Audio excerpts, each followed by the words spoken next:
হযরত আলী রাদিয়াল্লাহু একাকী বসে আছেন খেজুর গাছের ছায়ায়। তার মুখে গভীর ভাবনা। তিনি জানেন তার প্রস্তাব নবীজি সাল্লাল্লাহু আলাইহি সাল্লামের কন্যার জন্য মানানসই কিনা তা নিয়ে অনেকেই সন্দেহ করতে পারে, কিন্তু তার বিশ্বাস ছিল দৃঢ়। তিনি মৃদু কণ্ঠে বললেন, আমার ধন নেই, সম্পদ নেই, আছে কেবল ঈমান ও ভালোবাসা।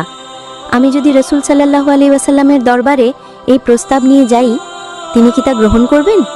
তিনি সাহস করে নবীজির ঘরে এলেন। দরজার সামনে এসে কিছুক্ষণ দাঁড়িয়ে থেকে দরজায় ধাক্কা দিলেন।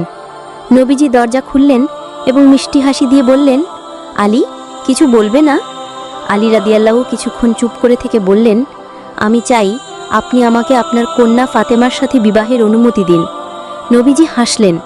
তিনি জানতেন আলী একজন বিশ্বস্ত, সাহসী এবং পরহেজগার যুবক। তিনি বললেন, আলী, তুমি মহান হৃদয়ের অধিকারী, আমি রাজি।